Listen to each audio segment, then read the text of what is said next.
All right. What's everybody doing out there? I see a new face in the chat we haven't seen in a while. Goodness gracious. So good to see you in there.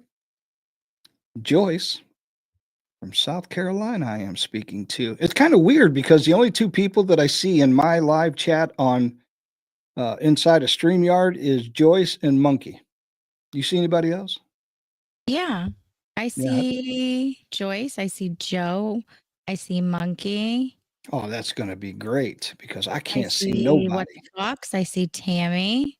Here, watch that. Oh, it won't even let me. It That's won't what I'm even. saying. It was weird when I tried to comment earlier. It wouldn't let me either. Well, you know what? I don't need that. I'll just go over here and Oh, pull it up right there on my Here's screen. Frankie. Frankie, that's Francis. I call him Francis. Francis. I didn't put Francis my is, eye makeup on today. My eyes, I feel like they look weird. yeah, it's more Catholic. I don't know. It's more, um, oh, what's that show that we watch with Tom Really, Selleck? dear? Francis. Your wife said, "Really, dear?" Yes, really. Really? We It's have Francisco. See? That's what I normally call him. Francis Francisco. Francesco. I don't know. I call him Yeah, something like that. Mrs. Smith, the US over on X. Hello. Joe, knock it off. We're going to boot him. Lou said he would shave his beard. Yeah, right. Now, Where you do you got the see that wrong comment? person for that. I'm not one of those woke people that says, oh, I'm going to shave my head. No, I'm not shaving for nobody except my wife. There you go. I don't know. No, If she don't told you to shave it, shave your Lou. beard, would you? I don't think it would suit you. Yeah, I won't shave. Don't worry about it. Actually, I'm going to let it go back down to here. Like I'm going to be like Duck Dynasty again. It's going to be Okay, like, I'm a little confused. I see what do you see? Tammy's comments and Frankie's comments on my phone in the chats, but they're not coming up on StreamYard. Yeah, I don't know. I see Mrs. Smith is in here from one of my ex followers. Thank you so much for being in here and nice to meet you. If you have anything to say, just drop a comment in there. And yeah, we're having technical difficulty. Well, we're not. StreamYard is apparently and possibly Rumble. But right now, we'll stick with StreamYard. That's my story, and I'm sticking to it because that's all I see right now is three people in my live chat, and I can't figure out how to Are get it you out of there. on your web browser? What does it say under Rumble? What does it say under Does it say Rumble? Lose Views Podcast or does it say Our Lives in Politics? It's not saying. Oh, I'm logged in under mine instead of Our Lives in Politics, so that might be it. That might be it right there. But it doesn't. That doesn't affect. I can see the whole chat and regardless on Rumble. I just can't see anything inside the StreamYard studio. So I wonder if that has something to do with it. You think? I'm not sure. Here, let's try it while we're talking here. Tell us about your day while I go in here and log into Rumble under a different account. Oh, today was it was actually pretty nice outside. It was 50 degrees. We got some rain coming in right now, so now the temperature kind of dropped and it's a little chilly and rainy. Ooh. Kids went back to school today. Everyone got up without a hitch and off to school we went. There were no arguments. It was wonderful. Absolutely. Yeah. Oh, come on. Hello, Christopher. Chris is in. Chris from Georgia? From Georgia? Yeah. What's the weather like in Georgia? Because I know up there where she's at in Boston, it sounds like it's going to get kind of nasty. So Yeah, I got some sort of like weather advisory for like the hills, like the Worcester area out that way more for like a winter weather advisory for Wednesday. Yep. But I think down here we're going to stay closer to Boston. We're on the warmer side still. Oh, you poor things. We were warm here today, but we had rain overnight, and then we also had some. The winds were out of the south, but we were in the 60s, mid 60s yesterday, and I think right around 52, 53 today. So I can't even sign the Rumble. Oh, there it goes. I was having trouble getting signed in. So it's definitely something's going on. They're probably under attack. I wouldn't be surprised. I don't know. It's weird. Everybody had trouble even getting into Rumble tonight. So what do they call that? A DDoS attack or something like that? I don't know. Yeah, I don't know. It was weird. Every time I went to go click on our link, I would see it. And then I saw Joyce was the first comment in there, and I went to go comment back. Yeah. And then I sent you a screenshot. It wouldn't let me comment. And then I looked, and it was under not Lose Views podcast, but it was our politics and your other one. Okay. I can't think of the name. And then I came on my phone, same thing. Right. Your wife is saying you had an extra cup of blueberry crumble this afternoon, so maybe you're over caffeinated. Can I do anything without being snitched on? Oh my goodness. Mrs. Smith Chris said that it is rainy today and tomorrow, kind of chilly. In fact, had a big pot of chili for dinner. All right. All right. Well, I don't know if that worked or not, but all I can tell you is that now Joseph and Mrs. Smith are coming through here on X now on my That's all I StreamYard. see on StreamYard is just the X conversation. The Rumble went away. So you know what? Hello, Heart of a Dancer. Yeah, I have That's a new name.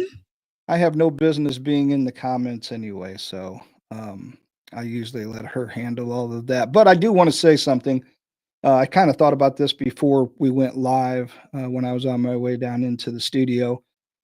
And I've been having a lot of engagement with a lot of friends on X. And I just want to say I really appreciate Mrs. Smith, actually one of them, Al, Renee, just so many of you guys and gals out there on X that, I mean, this is one of the unique things about me.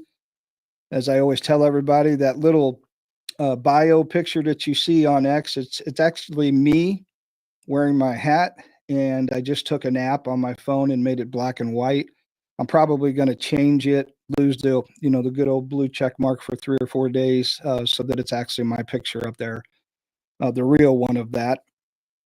But anyway, my whole point is that I'm out there in the open for everybody to see. I'm not hiding behind an account. Everything you see up there, that's me. That's my real name. I'm the real McCoy.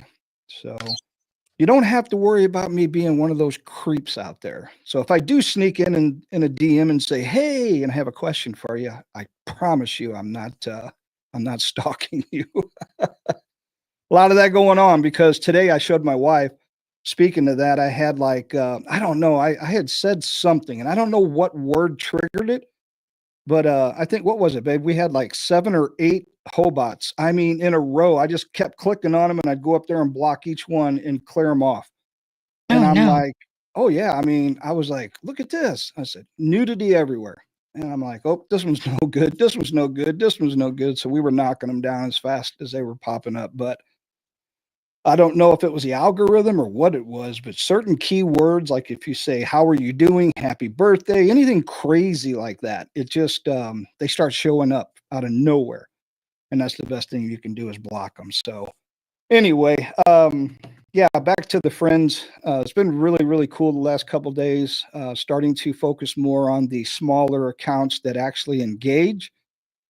And talking and having a blast with them. So hopefully we can get more of them over here. We'll start giving them shout outs and stuff like that. I think it'd be pretty cool. So they can get to know who I really am. And then once they see what I, post or tweet, whatever they still want to call it, it's pretty much what I think and how I talk all the time. So again, nothing fake, nothing phony. I am what I am. And sometimes that's a good thing. And sometimes that's a really bad thing. So all right. Joe says he's on both. I got both browsers going, so I guess are 2 different browsers. But all right, we're going to get rolling here. We're going to keep the main topic of the show for the last one, the last story that we'll talk about. But man, oh man, we have to talk about Daniel Penny. Pretty crazy stuff today, and I think it caught a lot of people off guard. I know it did me. I had no idea that it was going to go this long. I had no idea that they were going to have a hung jury. I had no idea that they were even going to charge this poor guy, this hero, this Marine And he'll always be a Marine, and he'll always be a hero. But I never saw them charging him. And now the backlash of what happened, although the reports were talking about in the courtroom itself, it was probably as divided as our country is, from all accounts. One side was for Daniel Penny, naturally. The other side was for Jordan Neely. And then it was like once the verdict was read, one side was happy and clapping, and you could probably feel the breath come back into their lungs. And then the other side just was in an uproar immediately and started acting a fool. And then they carried on into outside with the press conference. We have a little bit of that, some clips from his father. There was another guy, I can't think of his name now, but man, just, listening to these BLM people, it really takes me back in time to, and I've talked about this several times in the past on the show, the Michael Brown incident that happened in my home state, which I'm in central Missouri, but that happened up in the St. Louis County area, which is just a suburb of St. Louis City, mostly black neighborhood. But that hands up, don't shoot mess that happened that divided the country. And back in, you go to what, 2008, 2009, it was somewhere in that range. I don't God, it's remember. been that long. Well, Obama was in office and Eric Holder was the attorney general. So, yeah, he came here, um, and they investigated Darren Wilson, the police officer at the time, and they were trying to find something, and all evidence told the truth, led to the truth. And it was so obvious that they couldn't do anything, which was a good thing for Darren. But the whole hands up, don't shoot lie, burn it down. His family, they really ripped apart communities in the St. Louis area and across the nation. And this reminds me of that when the family comes out and they start talking about how the police are bad again and how the system is bad again and how everything about the system is racist and that we're trying to take out the black people. And I get so tired of hearing that because Oh, it couldn't be farther from the truth. they should come to Massachusetts where they're framing a rich white girl right now, the police officers. So it's not just people of color. That's just what the mainstream media wants you to see. Yeah, Karen Reed. Yeah. Yep. And then there was Sandra Birchmore, who died by the police, allegedly by the hands of the Right. police. That's now in FBI's custody now. So it's I posted something. I'm so done with this race baiting division crap. Like, Yeah. this is something that's learned, and this is something that just it makes me so frustrated. I become speechless because it shouldn't even be an issue in 2024. No. You're either a good person or you're a bad person. It doesn't matter what color your hair, skin, none of that. What? Yeah. Well, to me, it boils down to this is what I hear all the time. And I hear this a lot, and I've spoke about this as well. I like to watch the first 48 hours. And it's that police show that, like I said, they go to like Tulsa, Oklahoma, Gwinnett County, Atlanta, Georgia, and different places like that. And they'll literally go through a homicide. And you get to see them, search and get all the evidence and try to find, the bad guy. And at the end of the show, or even at the beginning of the show, they'll say, the 13-year-old was taken in the hospital or the ambulance to the hospital where they, died. And then later on in the show, it'll say something to the effect that, they were aspiring young rapper that had all these big dreams. And when I hear that, I just think, they're just piling that on so that people don't think anything different of these people. Because they got involved in drugs or they got into a gang war or they, in a drive-by shooting. And I think all the pleasantries should go out the door. Let's just tell it like it is. And the same thing's happening here is my whole point where I'm going with this is that BLM is out here speaking on his behalf, Jordan Neely, his father's out there. And trust me, I do not take any pleasure whatsoever knowing that Jordan Neely's father even though I think they were, they've been separated for years. I don't know how close they actually were, but I take no pleasure in knowing that a man, no matter who it is, lost a child. It's just not right. It shouldn't happen. We all hope and pray that we go before our children do, that type of thing. But where was he at all these years when the mental, issues were happening, the drug addiction, all of these different things? Where was the community?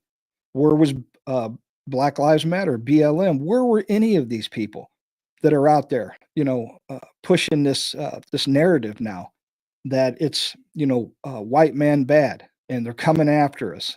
It's starting all over again, and I really hope that people on social media squash this as fast as they can and they don't let this grow. And I hope that Eric Adams, Kathy Hochul, I hope all these people in New York put a stop to this before it ever, gets to that point anymore where they start burning buildings and cars and everything else and just tearing up personal property. Yep. I really hope that it comes to that.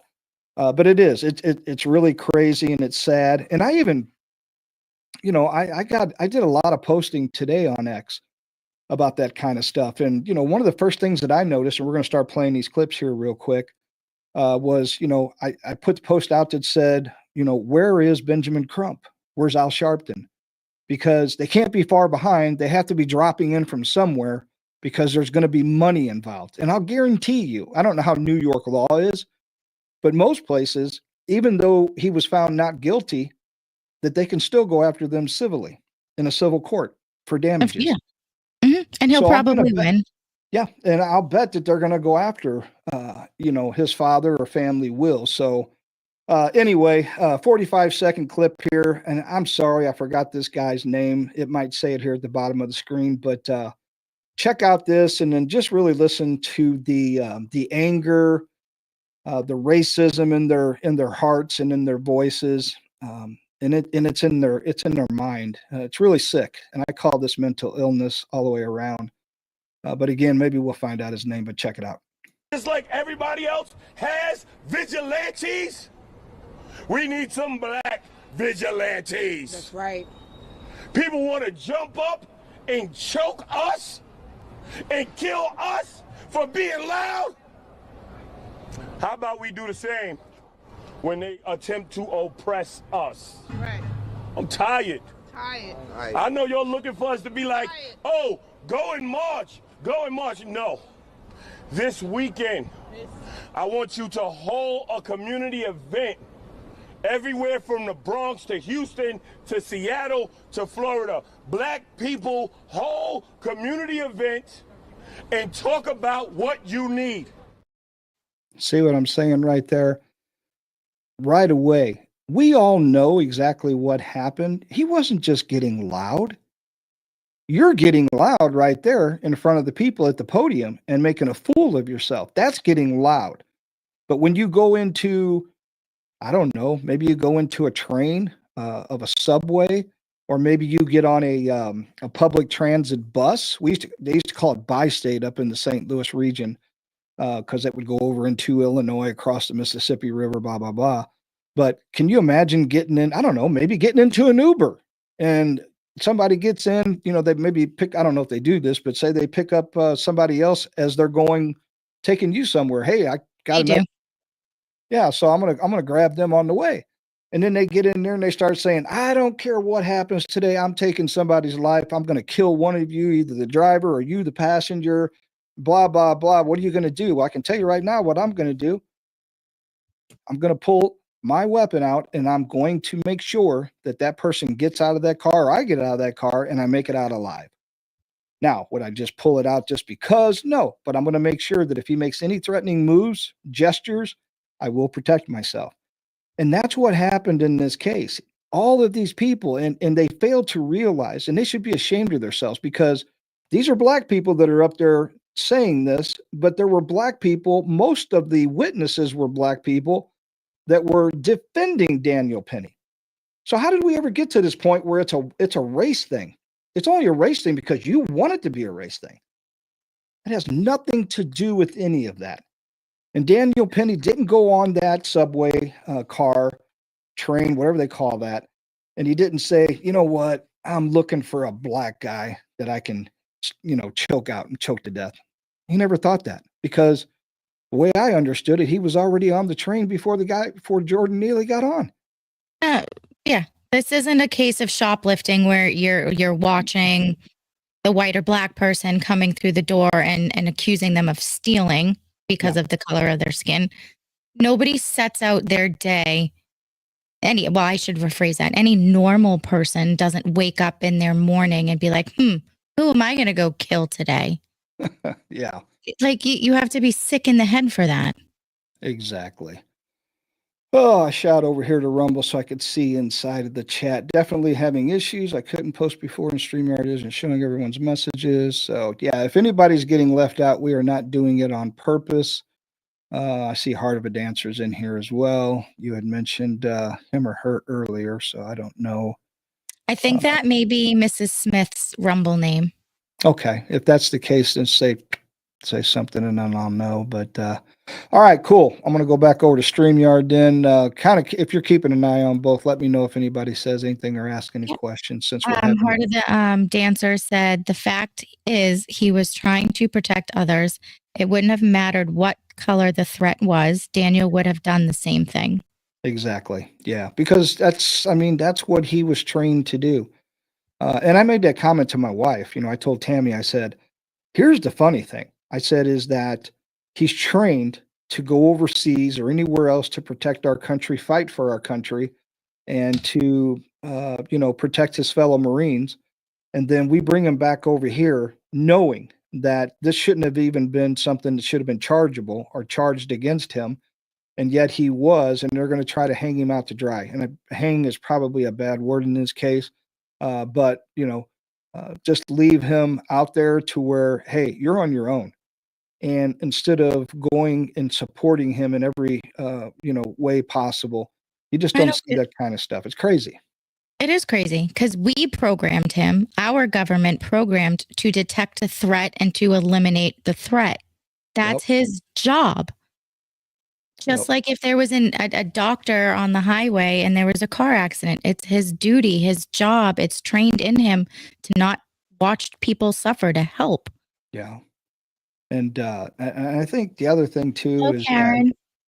Hey, Karen, another one that really bothers me, and I know a lot of people might disagree with me, but I still believe, even going back to the George Floyd incident with Derek Chauvin, I still think that Derek Chauvin should not be in prison today. If you ever, really look and put yourself in that position and have somebody put their knee in that spot and just sit on you like that, you're going to realize that you're going to be able to breathe and you're still going to be alive. And I know a lot of people don't like Derek Chauvin for whatever reason, but the man does not deserve to be in prison for that, because George Floyd didn't die because of that. He died because of what was in his system. And that's another thing that I posted the other day, is the picture of him turning around, engaging with the officer, and you can see the stuff in his mouth, and then it disappears because he swallowed it. So it wasn't gum. It was, he was hiding the drugs and swallowing, and he OD'd. Nobody's going to change my mind on that. So again, when we see stuff like this, it's very unfortunate that we live in a world or a society where it's black and white, as opposed to, well, what were you doing, you knucklehead? Well, I was in there, trying to pass bad bills or counterfeit stuff, or, I got on there and threatened everyone. And on these next two clips, you're going to hear a little bit of how they feel and what he was doing and what he wasn't doing. And you're going to realize where the divide is, because they see this totally different. But we're going to play his father first, which is 38 seconds. And then we'll get into the New York City BLM, the gal that has some really, nasty things to say. And you can tell she's a true racist in her heart. So, but check out Jordan Neely's father right here. I just want to say, I miss my son. My son didn't have to go through this. I didn't have to go through this either. It hurts. Really, really hurts. What are we going to do, people? What's going to happen to us now? I had enough of this. System is rigged. Come on, people. Let's do something about this. This The makes system me is sick. rigged. The system Yeah, is rigged right. against the black man.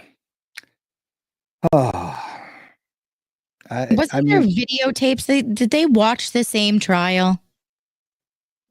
they did, but when you have hatred in your heart, and I post about this all the time too, because there's so many people out there that use that word hate. And as I said in the beginning of the show, I want to go out on the record again and say this to his father, who was just speaking. I feel for you. I feel your pain, even though I've read a lot about you, and I'm not going to judge you because that's not my place. But I will say this: I do not find any pleasure in the fact that you feel this way about losing your child, a son, or you feel this way about the system. It's shameful that you have to feel that way. But this is not the 60s and farther back. We've come a long way, and I'm so tired of hearing that we can't do because of, which we're going to hear a little bit about in the next clip. So if you have anything else to add to that, Gina, go ahead, and then I'm going to move into this one because it's about 2 minutes and 37 seconds, and then we're going to move on from this story. So anything else you would like to add? Just a couple of comments from the chat. Frankie says, I disagree from the video I saw, but I could be wrong. Monkey says, if he was concerned about his kid, why didn't he take him in and get him help instead of letting him get arrested 47 times? Yep.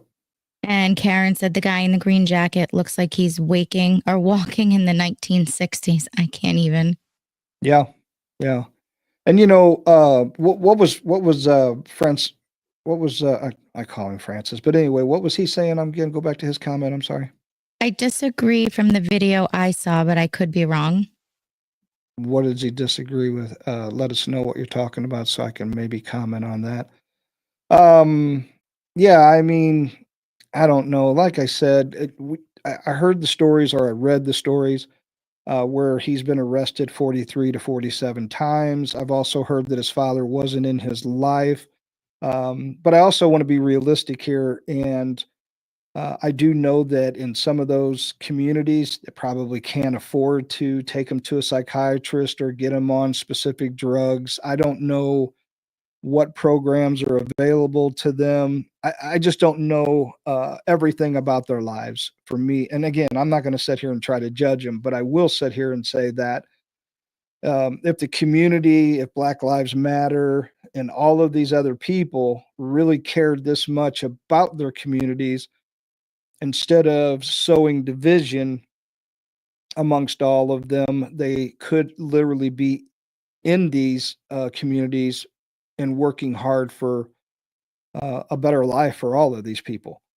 And now we all know what BLM has done, the millions that they raked in, the mansions and the cars and everything that they bought. So don't sit there and try to tell me that BLM is about the Black community.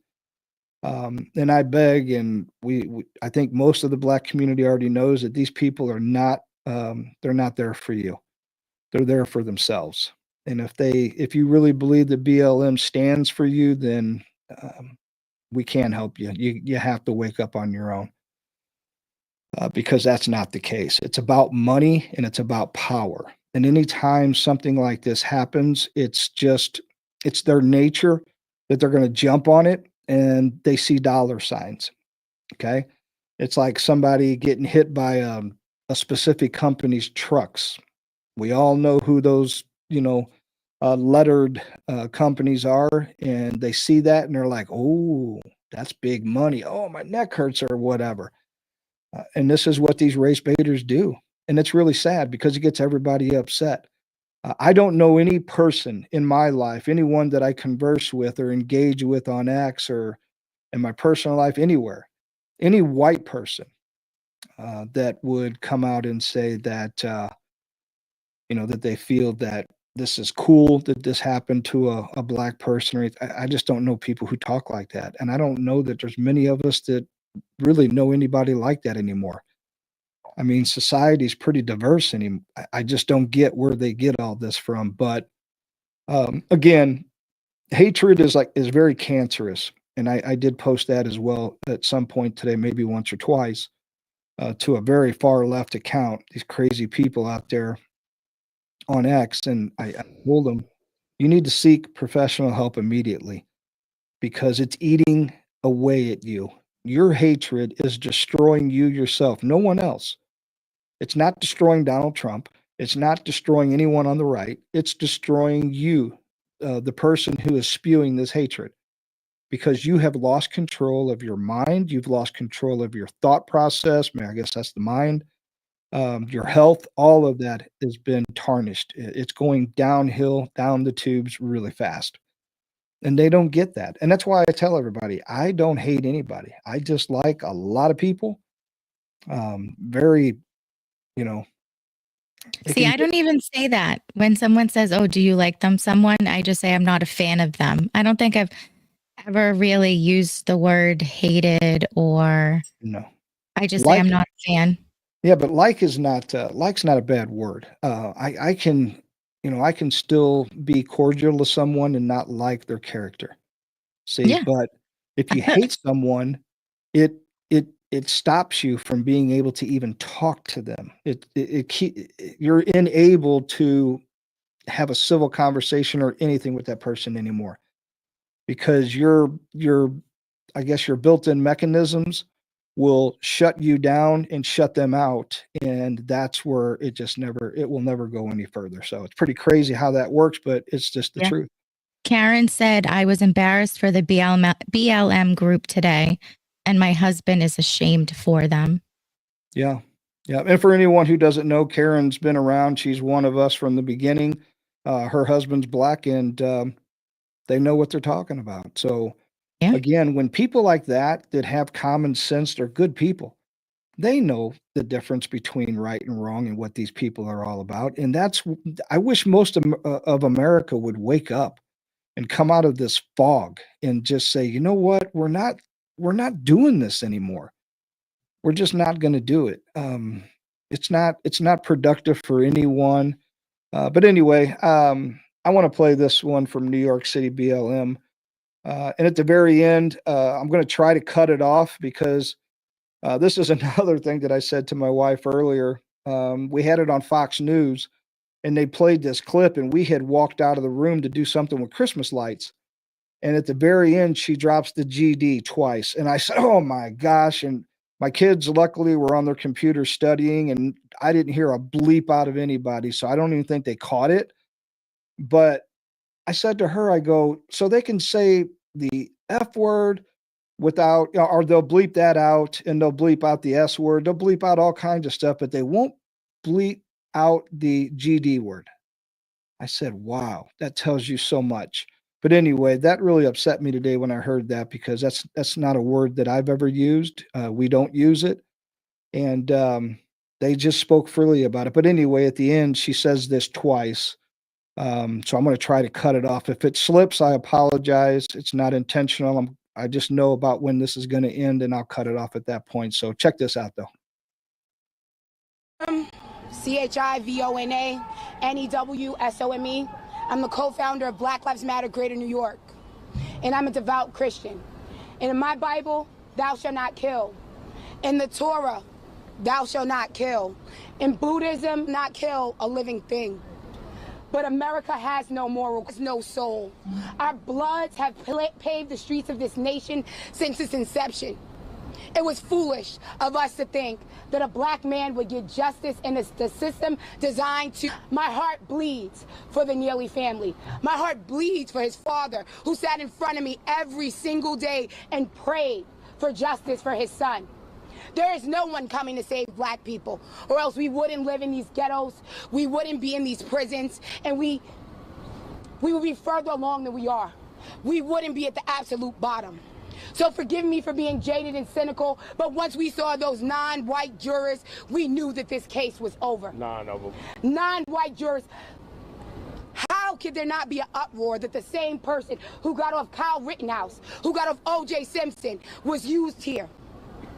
And shame on you, celebrities and politicians who claim not to be racist, because the racists spoke loud and clear. John McCain's daughter, she had something to say. I think she incited a riot for the right. Phil Mickelson, he had something to say. Kid Rock donated $3 million. And if you look on social media, if you look at the hatred spewed across against us, against black people, against a man who was sick, because when there's a crisis of drugs in America, I'm sorry, it's only a crisis when it's a white person, an opioid crisis. Jordan was labeled a drug addict and labeled a crackhead. The only crime that Jordan Neely was guilty of was the color of his skin. Come on. But luckily for Daniel Penny, his skin was not like Jordan's, because you honestly wouldn't have seen our face. The NYPD would have arrested him after 3 hours. The justice system would have found him guilty. And shame on this jury, because to be real, they didn't even try. Once the lesser charge was removed, they came back an hour later and said it was deadlock. Less than an hour and 20 minutes later, they said not guilty. These wonderful white people, I hope they celebrate their Christmas while the Neely family is praying and asking God for comfort. All right, because she's getting ready to drop it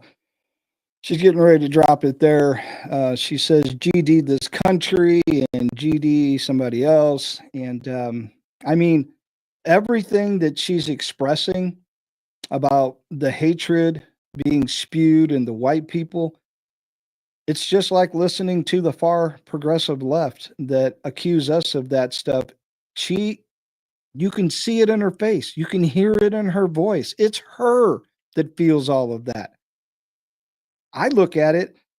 I don't care what Jordan Neely is. I know through all of the facts and the evidence that came out, what went down and what transpired and how it ended. And I would want anyone to do that for me. And thank God that there were black people, mostly black people on that train, car, whatever they call it, the subway, that spoke out and said the exact same thing. They thanked Daniel Penny because he saved them because they were afraid. Yeah. And I would want anyone to do that for my family member. I would do that for someone else. You know, and that's another thing that I posted. Most people would sit back. They'd be like, oh, well, he just got flat out murdered, blah, blah, blah. And I'm like, okay, so what would you do? Would you sit there and do this and film it and not step in and help anybody and then try to be the first one to post it? Or would you put that phone down or put it in your pocket and would you go help a poor old lady or maybe a younger guy who's scared?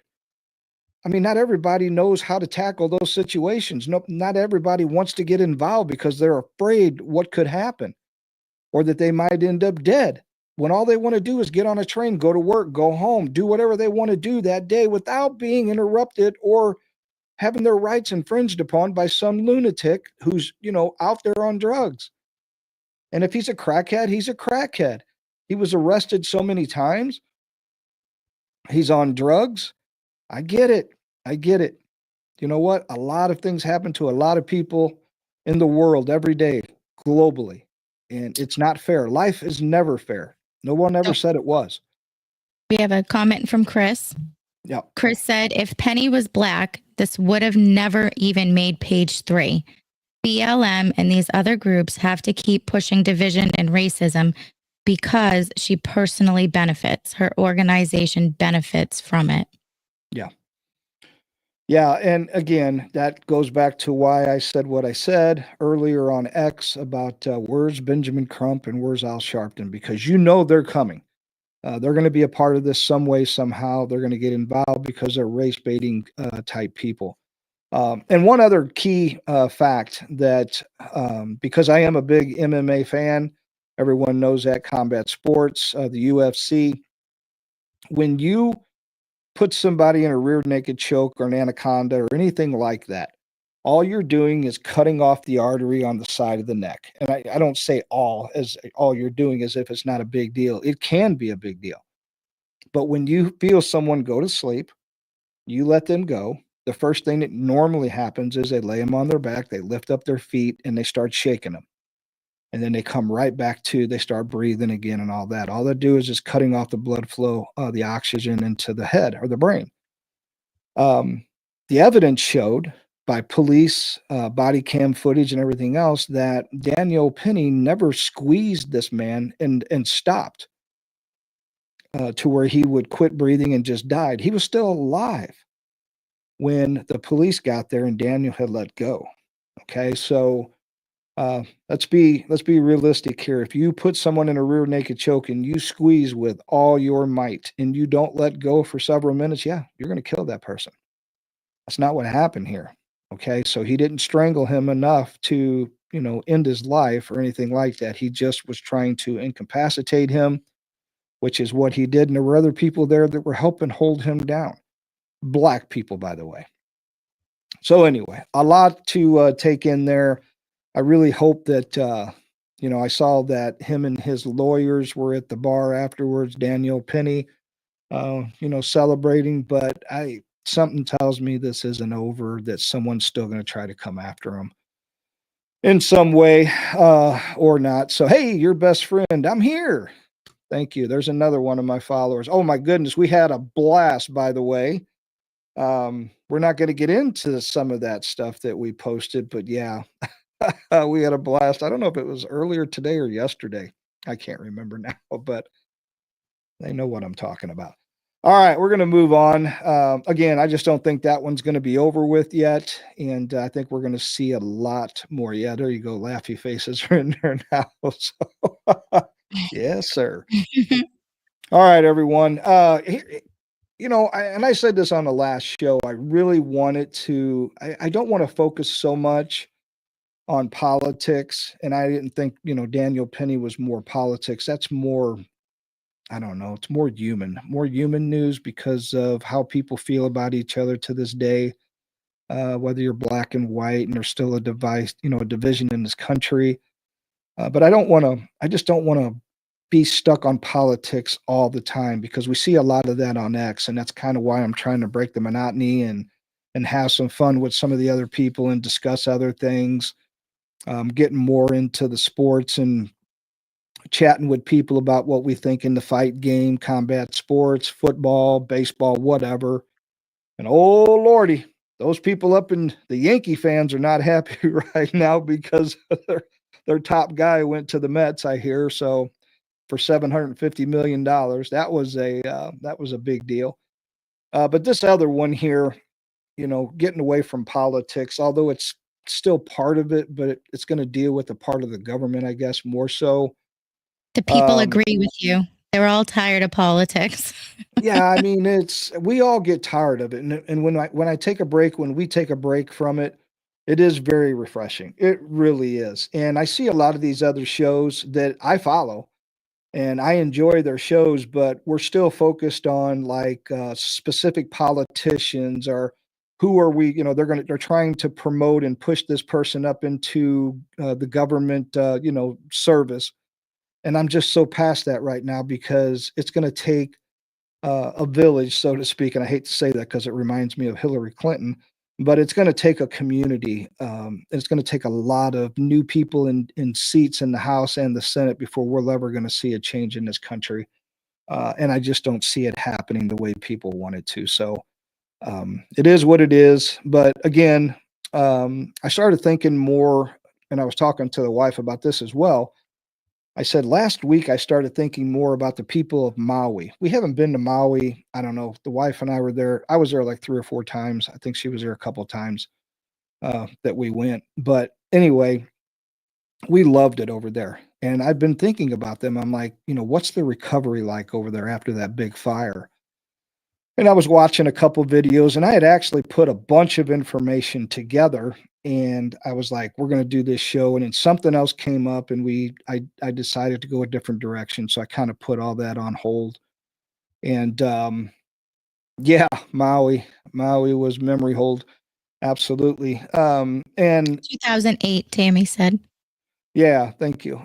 So it's been a while. Beautiful, beautiful place. The one thing I can tell you is when we were snorkeling over there just off the coast, we would just go off the beach and then went out a little bit. that when we were snorkeling, you could look down and it's just the bluest you can ever see, and you can see all the way down. And I'm thinking, wow, it's like 20 foot of water. Kind of find out it was a couple 100 feet. Oh, no, thank you. Nope. Yeah, and we didn't even realize when we went around, into a cove where a bunch of other boats and stuff were that, well, I mean, there's always the possibility of sharks there. I'm like, oh, great. But anyway, that was a bad day because I think when we got out of there, if I remember correctly, I forgot my shoes, my, beach shoes, and I was trying to walk and it was really, really hot. And I was barefoot and I was like, oh my goodness, it was no bueno. But anyway, I was thinking about the people in Maui and how packed Wharf Street was and everything when you walk down, and most of the restaurants where we would eat, you would sit down at your table, and you were looking out over, you'd have your tiki torches, and then you'd be looking out over the water, where in the harbor there where the boats were and everything. It was just absolutely beautiful. So I was thinking about them, and I was thinking along the same lines of what the North Carolinians were going through. And that's the show that I wanted to put together. So I started doing some research. I came across so many stories about FEMA, things that are being done, things that have not been done yet for the people down in Appalachia. And it's really, really sad still. And I think the other day, Maui, it wasn't too long ago, but I found an article where the first house was rebuilt over there, a young couple with some kids, which was pretty historical for them. But after all this time, they're still trying to recover, and there's still people who haven't received any money. They still haven't got anything from the government, insurance companies, whatever the case would be. So it's pretty crazy. And then you flip over here to North Carolina, and again, you start thinking about a lot of these people who had everything wiped off the face of the earth. It was pretty bad. So I came across two clips. I think they're like 12 or 13 minutes long, and they're by James O'Keefe. Everybody knows who he is. And he goes down there and he's interviewing and talking about a lot of this. So I thought about throwing it into the program, Da Vinci, and breaking it down into segments like I normally do. But I thought, you know what? It's just too hard to do that. And still, because I can't stop, I can't talk, pause it, and maybe make a comment. It has to play through the studio. So I kept both of these segments totally intact. And I'm going to play them and share with the screen, and then everyone will be able to see it and hear it. Hopefully no one's watched both of these to where, you'll be glued to this and interested. But I am going to go ahead and start playing that. And then we can talk a little bit about, as we get through these, we can pause them and talk about all the money that's going to Ukraine, all the money that we're now talking about sending to Syria, because that whole thing has collapsed over there. That was so random. Like that came out of left field for me, I feel like. Unless there was just so much going on other places, I didn't even notice. No, Syria's been brewing for a while. But yeah, we'll get to that later. But the thing is now that whether it's Assad who's being protected and staying with Putin now, it doesn't matter, because the guy or the group that's taken over the country now, they're probably worse than what Assad was. So we don't even know who we're dealing with here. And like Trump said, it's better. And here we go. We had to talk about politics. It's not our fight.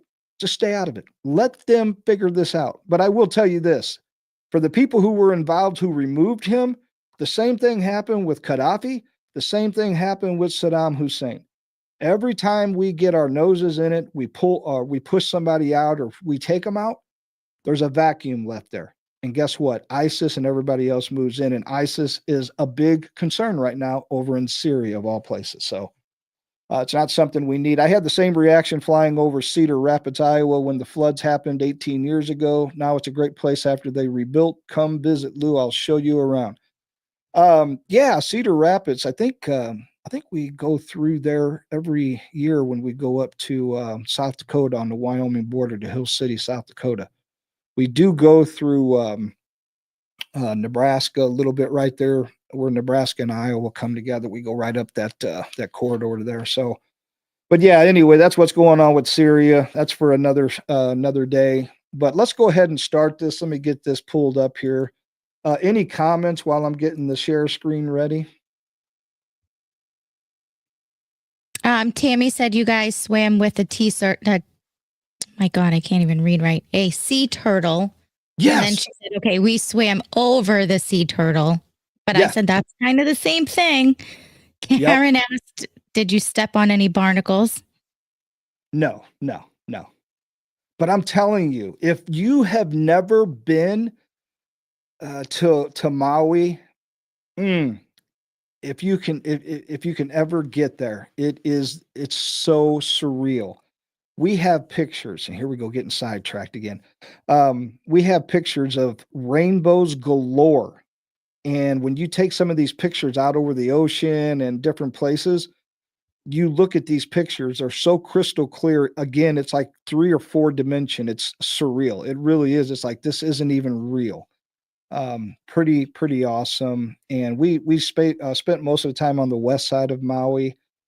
Just beautiful over there. Beautiful weather, beautiful everything. The people were super, super nice. Although they would rather we weren't there. They would rather us mainlanders stayed on the mainland. And we left Hawaii the way it was many, many moons ago, where we weren't, destroying and building hotels and condominiums and everything else. So that's pretty much how they feel about it. They still want their own place, and I can't blame them. All right. Can everyone see the screen okay? Gina, everybody good? I can see it. Yes. Okay. I think I've got it blown up to, oops, wrong one. Let me go back here. Sorry. Let's get this blown up here. It was. All right, cool. Looks good on the phone as well. Awesome. We're going to go ahead and start playing this. And again, I can stop this at any time, which is really cool. So we'll go ahead and play this, and everybody enjoy. Like I said, this one's about 13 minutes, but let's get through this and let's see what's going on in North Carolina still to this day for these poor people, and think about all the millions and billions of dollars going overseas, and we're not even taking care of our own people. It's just disgraceful. We're seeing firsthand the devastation on the ground. We got to get that green shed. That green shed was over here. Was right where we're and it just floated over there. Does FEMA come alongside and do stuff? Nah, we don't really see the help. And is FEMA funding any of this here? This activity? We don't believe they want these people out here. This is my house. Has FEMA come to help you? No, they haven't helped me yet. You're gonna live in that tent? We still have 3 people missing from this community. Those are bones?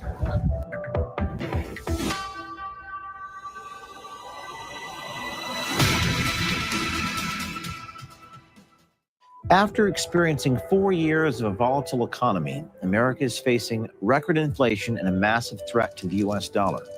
Hundreds of inflation is successful. There's a free silver phone. Officials on the 50 days after the hurricane here, and we're talking to some of these officials on the ground about what it's like, the rebuilding efforts, after we spoke to the FEMA whistleblower about how bureaucrats are not helping out. Number one goal of FEMA is to instill equity in emergency management. It's not to save lives. We want to find out who is helping out and what's actually going on.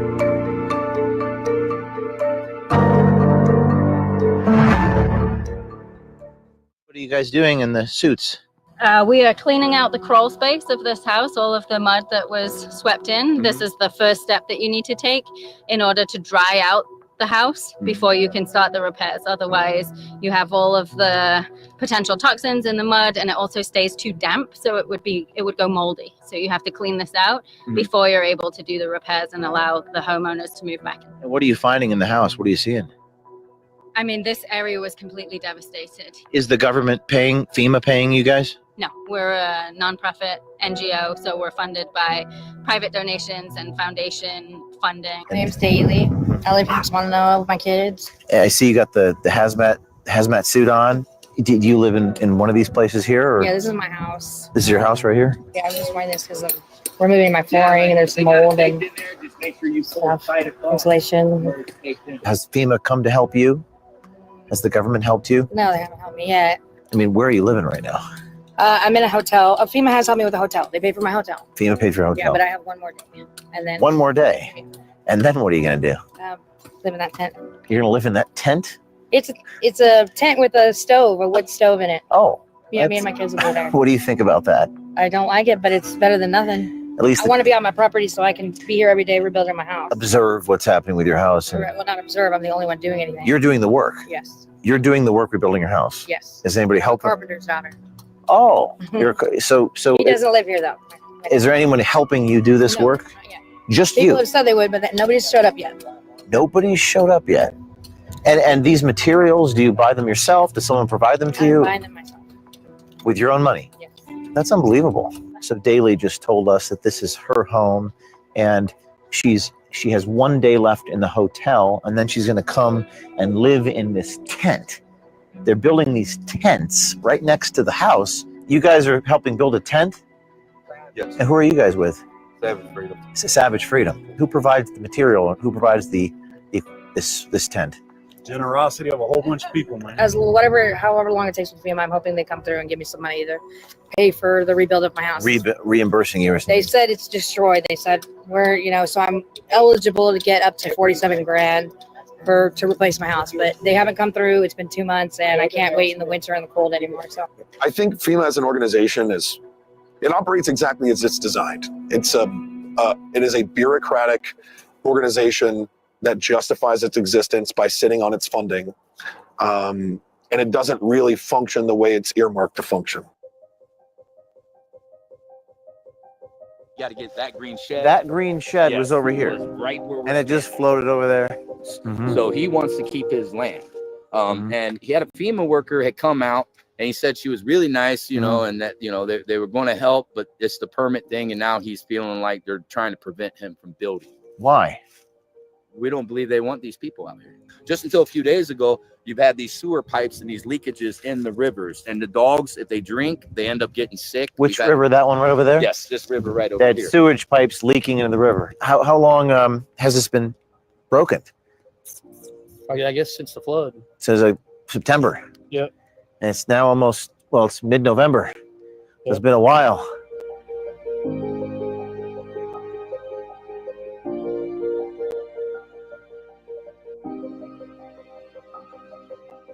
We're faith-based, and all we do is everything's private. Faith-based? What do you mean by that? Our organization is faith-based. We don't really need the government. We do what we do through private funding. Do you trust the government? FEMA? I don't do politics. No politics. Yeah, I just don't do it. But at the end of the day, That's a good answer. get help. Yep. I will say this though about the military. I had 640 kids, 8 platoons, given to me 2 weeks after this happened, and they literally poured out their hearts for 2 weeks. Mm-hmm. This FEMA come alongside and do stuff. We don't really see the help.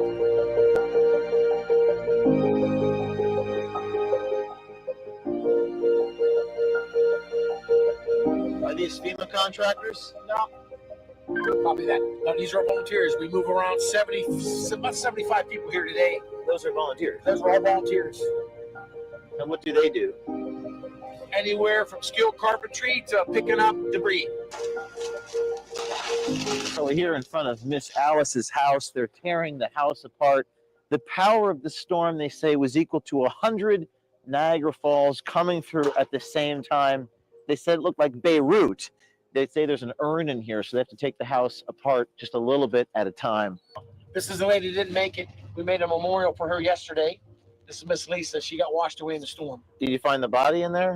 They did find the body. She's been identified, and she's buried. And this is her area. This is her piece of land here. So we just wanted to kind of protect. That's Lisa's land right there. All right, I just want to stop it here just for a real quick second. That just gives you an idea. We complain about the government all the time and, not doing anything or not being down there for these people. And I want everyone to know that we have to be fair here.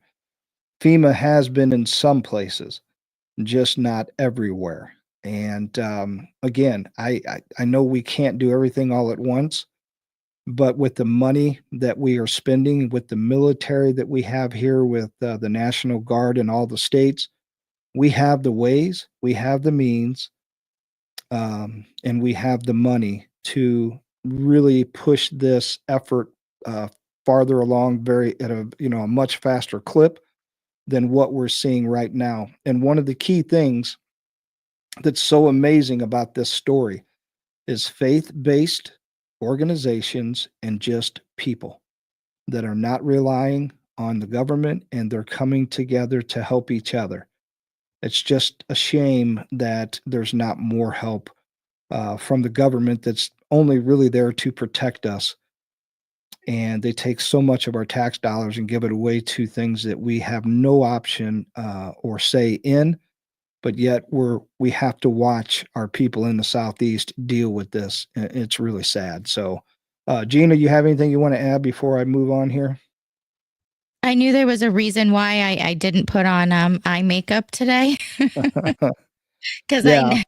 I knew it was coming. I mean, this is just heartbreaking. I mean, Yeah. I'm sure that little boy was all excited to stay in a teepee. You know what I mean? Sure. But he shouldn't have to. He's going to be cold. It's going They to don't be understand. uncomfortable. Yeah. They just don't understand, and it breaks my heart that I mean, it's been months. Christmas is almost here. I know. And I understand, like you said, that we can't help everybody all at once. But that $1 billion sent over to other countries, just one country we sent it to, you could have hired 15 people, contractors from each state. I'm sure if they're working on, like if someone was in here redoing my bathroom, as long as I had a place to go potty and take a shower, whether everything was ready or not, Yeah. go ahead, take a month off. Go help the people that have nothing. You know what I mean? If they're getting financial aid to go help. Yeah. I mean, there's plenty of people who would go down and help if they had the money to do it. Yeah, it's really sad, but this is eye-opening. It's an eye-opening experience for everyone, and I think everyone needs to see it, and they need to understand that a lot of the things that we complain about on a daily basis, think about what these people are going through and the loss that I mean, this is devastating to them. This is um, I mean, devastating isn't even the word for it. They've lost everything they have, all the material things, and some lost their lives. But for those who are still left behind, who have nothing, they still have life. And guess what? Other people have come in, and this is what we're seeing: humans coming together for the greater good and helping each other, and kind of showing the government that, hey, we're resilient. We can do this, even though you refuse to help us. And it's really sad, crazy stuff. But I'm going to go ahead and get this going. We're at the 8-minute mark of 13 minutes and 38 seconds. I just think it's powerful stuff, and I think it's something that we all need to see and hear. So we're going to go ahead and get it rolling again. So the force of the water came through here so fast and so with such intensity, it literally swept this entire church off of its foundation. Even putting things up like storage buildings, I know that's not a long-term solution, but when somebody doesn't have a warm place to stay and there's a huge hole in their roof and the foundation of their home is undermined, that storage building's a whole lot better than a tent. So we're here on this Tow River right here, and as you see this road, it's actually, there's a cone that blocks you from driving down this road. This asphalt just fell. There's a crack right here. And we've got these massive caterpillar things just on the bank. Look at this. It just drops off. It drops right down, and the silt and the water coming 25 feet up. Look at this right here. Just cars driving past. The road just knocked right down some 52 days after the storm. So it's really just a lack of money, I'm hearing. There's a huge lack of money in this community. Where is that money supposed to come from in your view? Whoever is raising money by doing TikTok videos, man, I don't know. The government, the I would hope nonprofits, so. churches. For all of us that have paid taxes all of our lives, I would certainly hope that there would have been more help in here than what they're seeing. We still have 3 people missing from this community. Dude, this is typically when it's scraped off, so typically that came off. So these are all shoes that we found. It was tight, so tight. That means it came off. Typically that would mean that somebody's foot came off. A cadaver. But we actually had to tear this off. We took everything out of it. Then we pulled like nail tissue. Nail tissue? And I put it to the side. There's bones. This is what we found. You can just walk here and you can actually find the bones because of the wind. Do you want to look right now? Sure. That's a human bone. Yeah. Right there. Yeah, this was supposed to have been picked up a couple weeks ago. So that one right there's a human bone. From the. Is it recent? Just some human bones here on the Tow River in Green Mountain. They did say that, but what do we do with the book? Who said let them float? The sheriff's department, which Mitchell County Sheriff's Department said let the bones float. They said some of them could be just cemetery bones. The issue is that it's still someone's family. So we're standing here outside Mitchell County Sheriff's Department. This is the sheriff's office where found human remains hauled, and a lot of the residents saying that they were told by the Mitchell County Sheriff's Department just let the bones float down the river. So we reached out to the Mitchell County Sheriff's Department, we reached out to all the sheriffs, and while we were looking at it, not one single state representative got back to us, not one county representative got back to us, ringing the doorbell here. They're just not responding. Nobody's willing to talk to us. Nobody here in North Carolina wants to talk to the press about what is happening.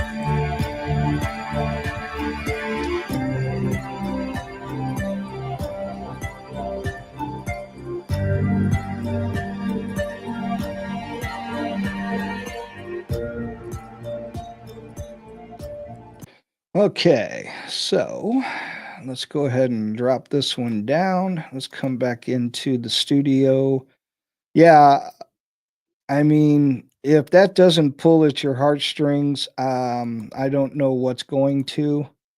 This is crazy stuff, and I would assume if it wasn't James O'Keefe, doing this, or being the person that was trying to get through to them for questioning or what have you, they would probably come out if it was, say, Kamala Harris or somebody. But again, thank you to OMG, O'Keefe Media Group, for this. They really did a great job putting these short things together. And again, I normally don't like to play things this long, but it just made more sense in this context because this is so devastating. It's powerful, and to break it down into 2-minute clips here and there, just so I could play it within the studio, wouldn't have done it any justice whatsoever. So we got another 12 minutes to go. I'm going to go ahead and start playing it. Let's get this rolling so we can get to the end and talk about it before we wrap this show up. But man, these people are resilient. These are some really tough people, and God bless each and every one of them, man, because it's got to be tough. That's not even the proper words, but you all know what I'm saying. So, all right, we got it up here on the screen in the studio. That is a big 10-4, so we're going to go ahead and roll. So here we go. We're kind of sneaking on this FEMA compound. We rolled up to the compound, and right when we got out of the car, they started shutting the gate. We spoke to these two guys, and immediately they turned their badges around. I didn't get your name. This is very sad that you're even hiding that. What's the purpose of a name badge if you have to turn it around? I just got a family I'm trying to protect. I got a wife and a kid. And they told us not to record, so we put the camera away, and then we turned the hidden camera on. I have worked with a whistleblower inside FEMA who came out and said the bureaucracy was not helping people. That takes a lot of courage for someone. She's got a family too. And it takes a lot of courage for someone to do that, you know? Of course. We've been in the town all day and we haven't been able to see them working. Can we get a tour of the areas where they're working? No, you cannot. I'm afraid I can't do that. We want to go film the work that's happening in North Carolina. Unfortunately, that's not an option. I'm sorry, Dave. I'm afraid I can't do that. Are they actually working on the ground? Would you like to receive a recovery update? If not, then I believe this conversation might be over. This conversation can serve no purpose anymore. It sounds like Hal from the Space Odyssey. Thank you so much. Nicole? Hal? Great conversation, and I will respond to your email. Nicole? I'm just kidding. Hal? Nicole? Hal? Hal? Open the pod bay bay doors, doors. Hal.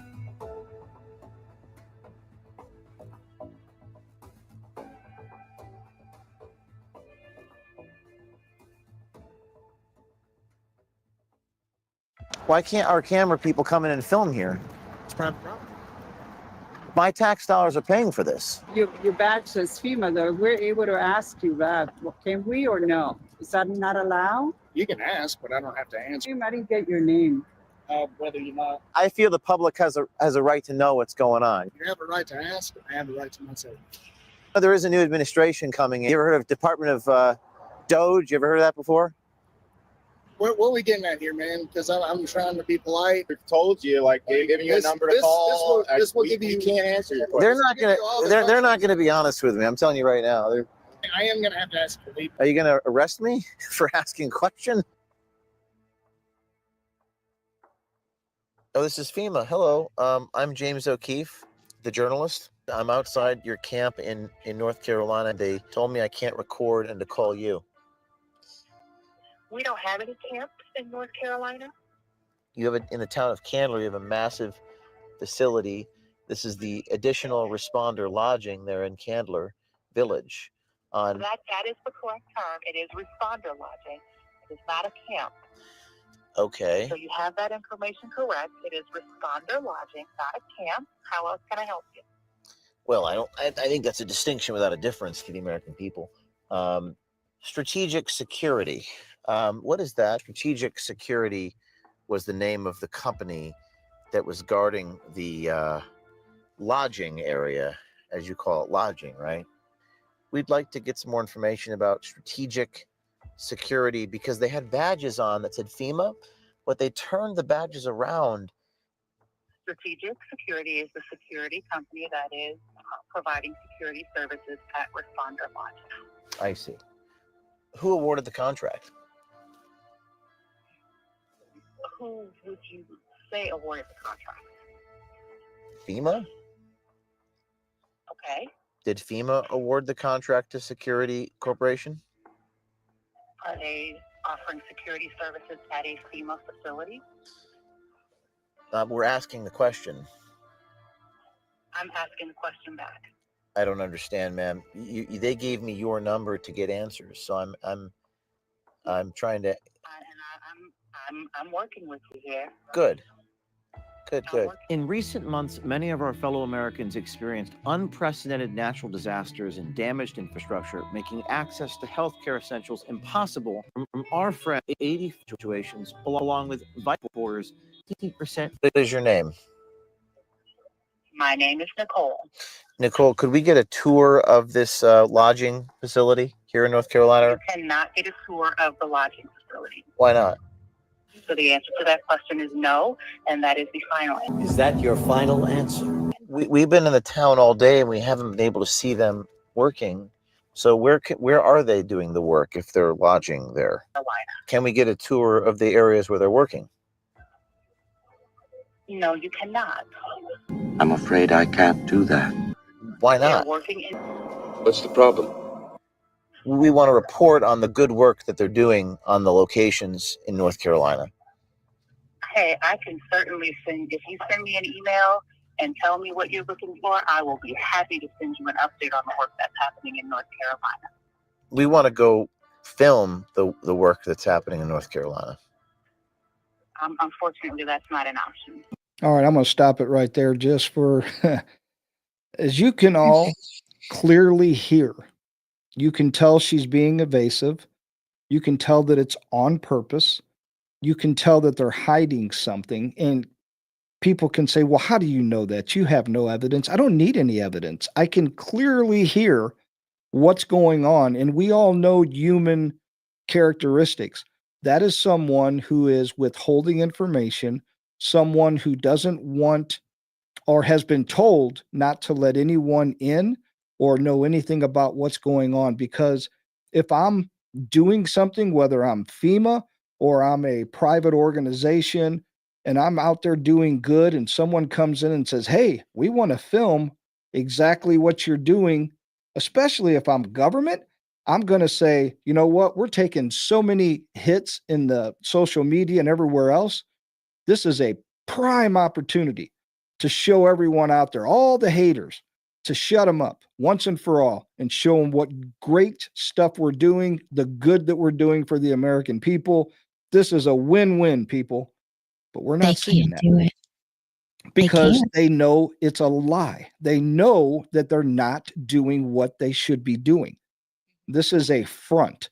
You might as well set it up and say Sacharelli's on the front, where you come in and buy your meat just like in the Sopranos. You go in the back and they're chopping up bodies from another mafia family. This is exactly what's going on. They're hiding something. It's a front just to make it look good. We're going to go ahead and get this over with. We're at 7-minute mark of 12 minutes, so we're almost there. Hang in there and bear with us, please. I'm sorry, Dave. I'm afraid I can't do that. Are they actually working on the ground? Because if why Would you like to receive a recovery update? If not, then I believe this conversation might be over. This conversation can serve no purpose anymore. It sounds like Hal from the Space Odyssey. This conversation can serve no purpose. Hey, I'm going to go film them working on the ground, whether you give me the permission or not. All right, Hal. I'll go in through the emergency airlock. But it'd be more helpful for me to just, if you could just tell me where they're working, so I can go to those locations. You know. Would you like an update on recovery? If so, you can send me. What do you mean by update on recovery? What does that mean? Is that I'm going to? This conversation is over. What does that mean? Update on recovery. If you would like an update. What is that? Information about what our teams have been doing and what the numbers are. I'm happy to do that, and you can send me an email. We're a video-based journalism. The conversation is over. We're a video-based journalism organization. We don't get text. Okay. We get the video of what they're doing. If you'd like to send me an email for an update on the numbers, I'm happy to provide it. You can understand why the public is frustrated by this tone, this tonality of the conversation. Clearly, we want to go on the ground and video record what's happening. I am not going to randomly tell you where my staff is. I'm afraid that's something I cannot allow to happen. Randomly tell me? I mean, I can go find out. You know, I could go find out. We're going to find that rather difficult.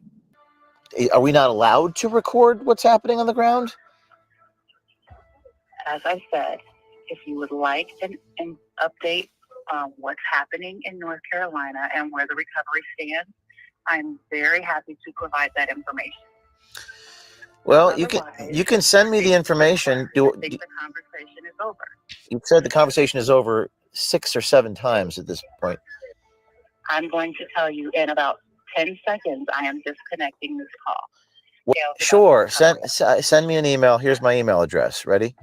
No, you can send an email to the news box. I'm sure you have that. How many responders are on the ground here in North Carolina? Nicole, what's your last name? What's your last name?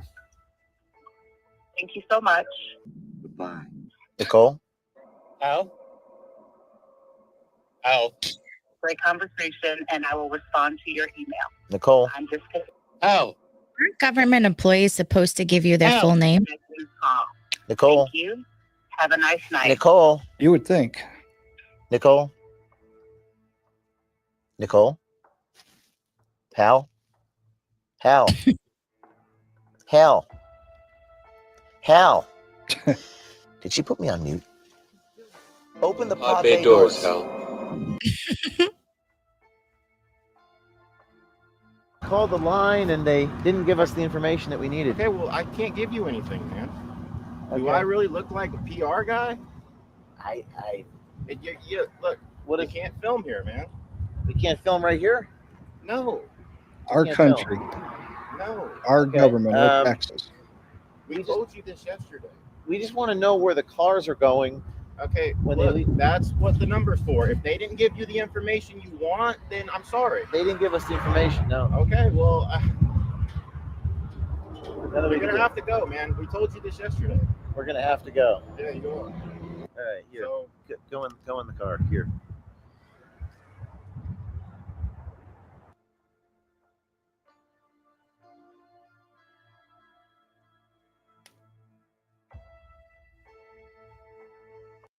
All right, make sure we don't miss this. Hi, following up from our phone call from last night is I am James O'Keefe's producer, and we were hoping to get an on-camera update on the recovery efforts around North Carolina. Please advise any availability. Weeks later. After experiencing 4 years of a volatile economy, America is facing Sorry record about this. I inflation and a am massive threat going to the through US dollar. this advertisement Experts are because, well, wondering he's if got to venture support capital is himself. the most successful. Favorable to my listeners. Should be about it anyway. Stocks and .com. That's Yep, that's it. So we'll get out of here, drop that down, and come back into the I went studio. from So, emotional to pissed off there real quick. yeah, and again, like I said, I normally don't like to play long clips like this. And again, kudos to OMG, O'Keefe Media. Man, oh man, I love what this guy does, and I love how he does it. But again, when you listen to her voice, what was it, Nicole? Was that her name? I can't remember now. Nicole. Yeah, Nicole. She sounded like a robot. She actually sounded like a Hal or something. Like, it was just very monotone, just nothing in there, like no soul. She was soulless. And she couldn't give information. I know that the law enforcement that was on site, I don't know, I couldn't see who they work for, if they were like FEMA. I had no idea. I couldn't see the badges, anything up close, or the patches. But whoever they were, they weren't receptive. They're on the side of a highway, which is the state of North Carolina. We are American citizens who are looking for answers. We, with our tax dollars and everything else, this is inside our own republic.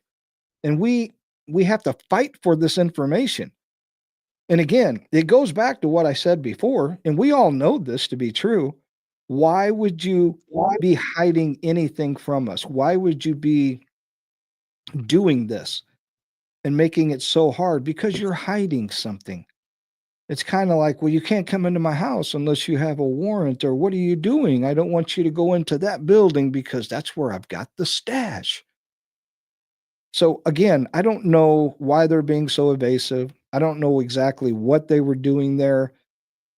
But as we all know, by the way, your best friend had to go out a while back there, which is one of my followers on X. So glad they could join us. But anyway, again, being evasive. So there is I got a couple short clips here. I want you to see this one here. This is about the governor of North Carolina from one of the citizens. And again, this is the kind of stuff that really angers you, because these people are in these positions to serve we the people, not to serve themselves or the elites or anyone else, the establishment, the swamp creatures, or whatever it is that they call themselves. But the deep state, this is exactly what they're doing. They're not there for us. It's very obvious in North Carolina, and it does. It angers me. It angers anyone who sees this, that we are dealing with this. American citizens are dealing with this. But check this out. It's Wednesday, November 27th. I am in Raleigh, North Carolina, here at the governor's mansion. He's getting his lawn well maintained and groomed, and I'm sure he's in there waiting to accept his guests for Thanksgiving with a warm meal in their belly and a warm house to reside. Well, over 577,000 North Carolinians are homeless from Hurricane Helene.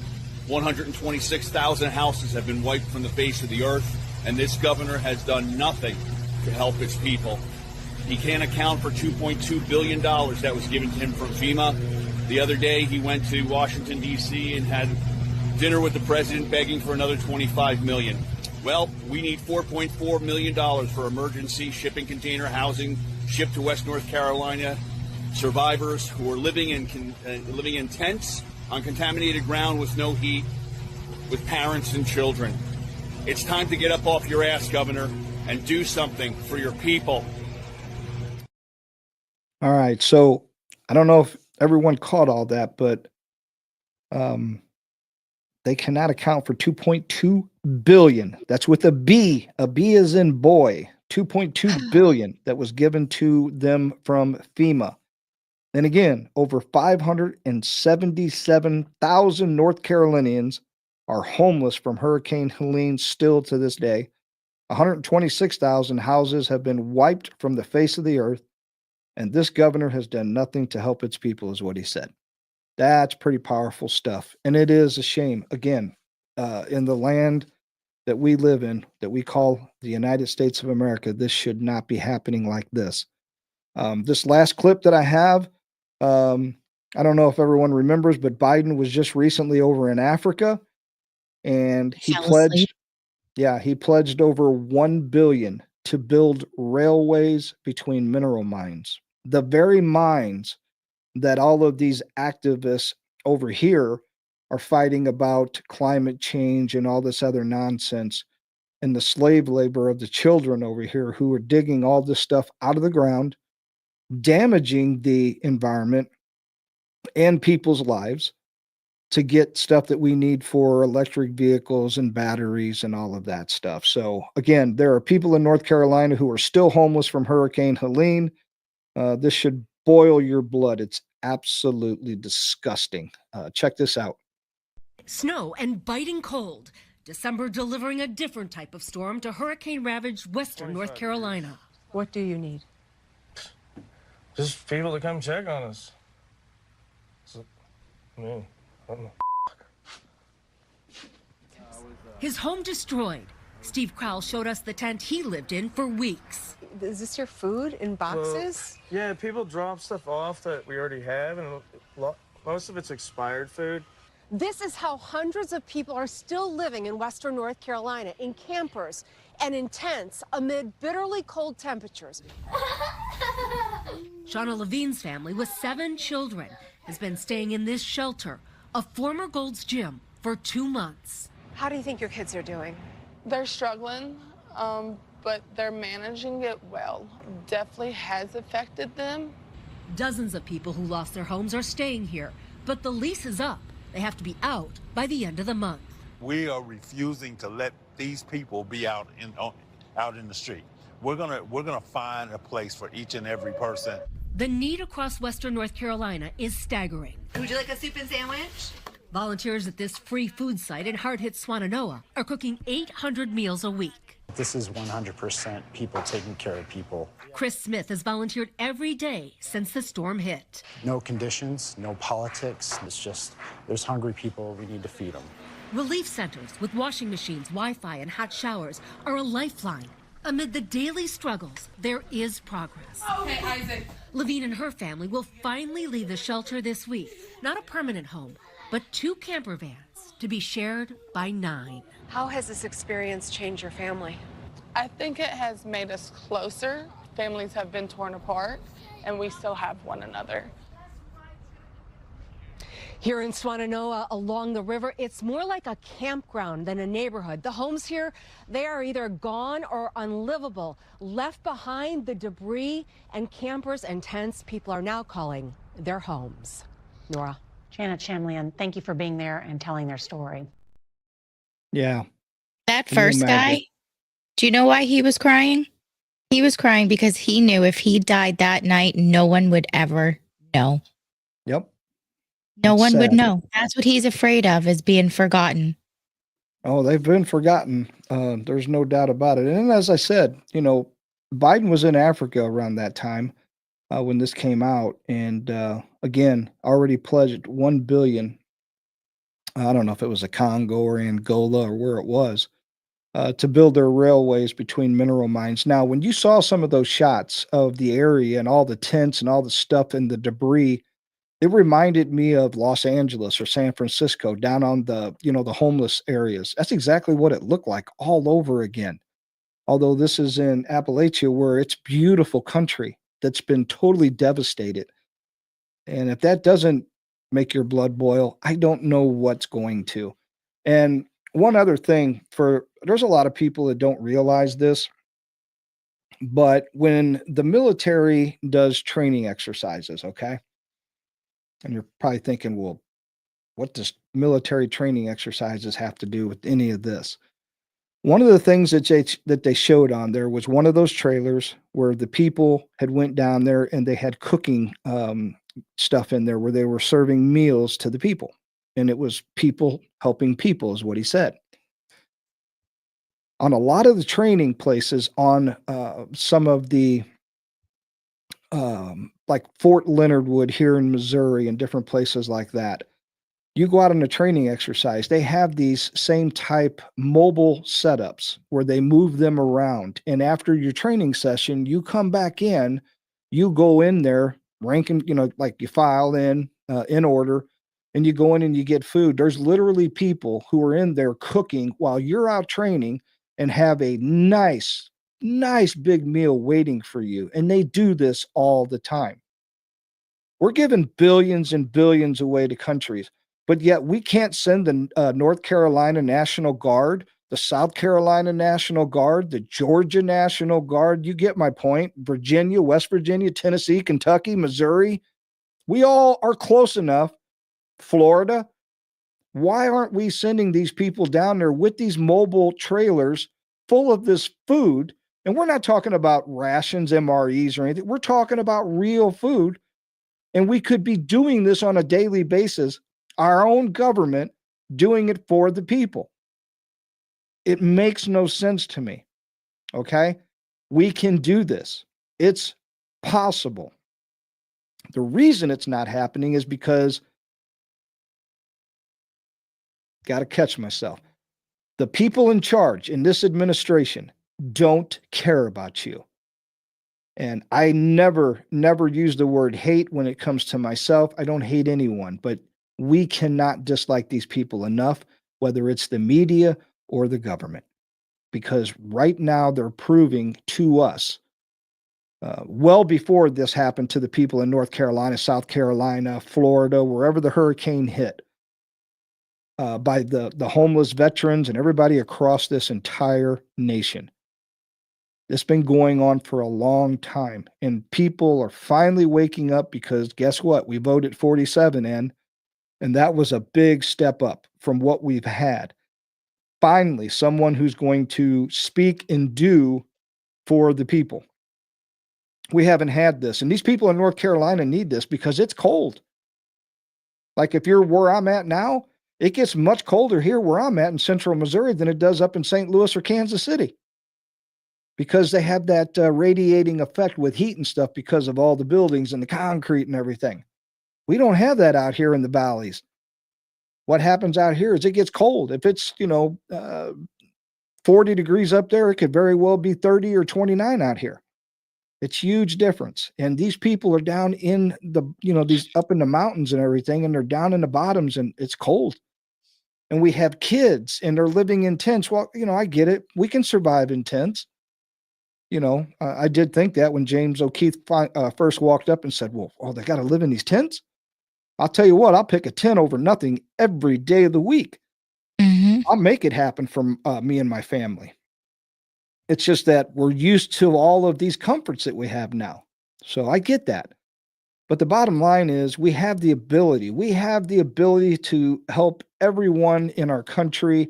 And if we have these billions to give away to others, especially like people over in Africa and for war-torn areas like Ukraine and all these other places where the money's going, we have it for our own people.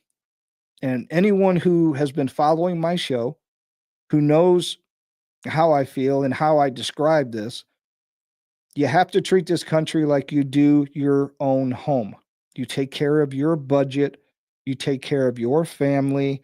You make sure that they are fed, that they are watered like cattle, but yeah, didn't mean to quite say it like that. But you make sure that they have all of the necessities, okay? Not the amenities that they don't need, the necessities: food, water, clothing, a roof over their head. And Hygienic products. yeah, you just exactly.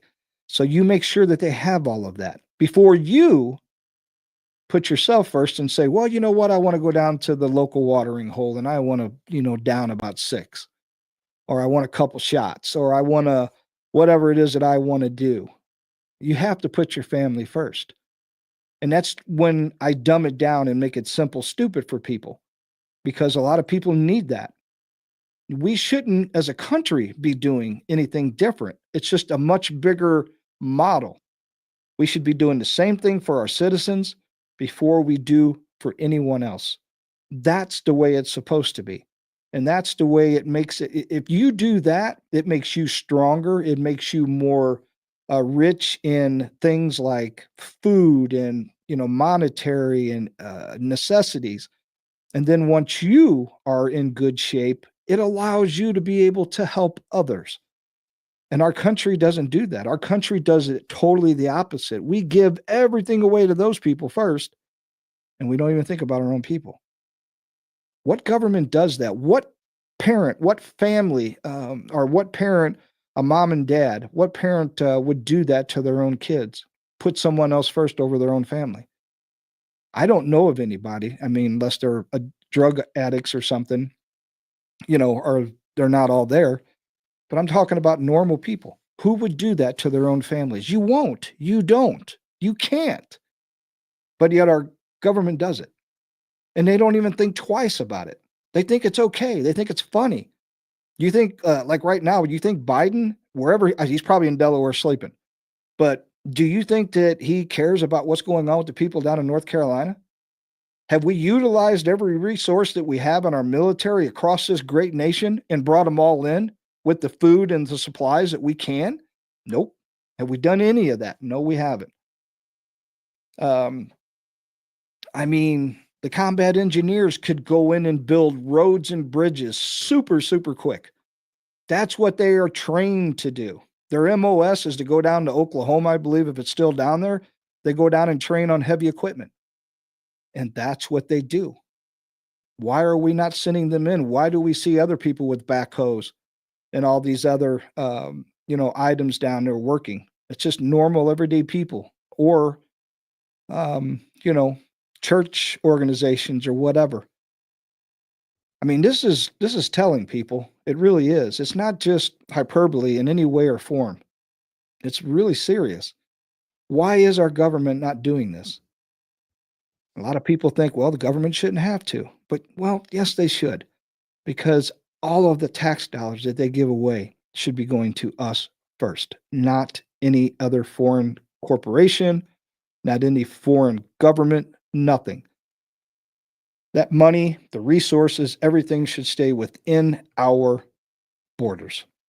Take care of us, take care of our house first, and then later on, when we get our stuff all in line, get all of our ducks in a row, then we can help other people who might be in need. And I just don't see this. And it just blows me away to the point where half of our country doesn't think anything about this. It's just no big deal.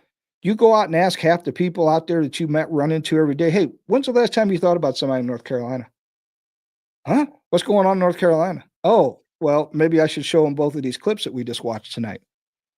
I mean, maybe that'll, be an eye-opening experience for them. I don't know. I have no clue.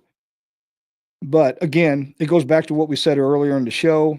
Everything's about politics anymore.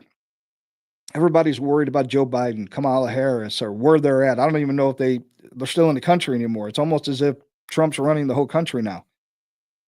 But it's like everything's about politics. We're fighting up in the House. We're fighting up in the Senate, about getting Pete Hegseth and all these other people, to get into their positions. And it's like, what about the rest of the country, people? There's so much more going on that we are not focused on. There's more to this country than Washington, D.C. We have American citizens, human beings, men, women, and children who are suffering. And this is what we're worried about. So we have to take a break from politics once in a while. We have to live life. We have to realize that things are not as hunky-dory in this country as we would like them to be. And our government just doesn't give a damn. It's that simple. And that's the truth. And if we don't stand up and force them to do this and, hold our feet to the fire, this is what we're going to be dealing with moving forward for years to come. So while you're, I get it, while you're upset about, Joni Ernst and from Iowa, not, supporting Hegseth in the beginning and all these other politicians that are pushing back on all these appointments, there is still a world that still is turning on its axis every second of the day. It's not stopping for us. It's not stopping for anybody. And until we wake up and realize that there's so much more important stuff going on in our everyday lives, like just being cordial to somebody, saying hello, are you having a good day, whatever the case is. No, we're fighting and scratching and clawing each other over politics. So, and now we got to worry about black and white issues again, something that we should be so far past. And I got to be the first to say that when I watched her talking as if because we're black, we're stuck in these neighborhoods, we're stuck in these communities. You're not stuck anywhere. You want to make something of yourself. You live in America.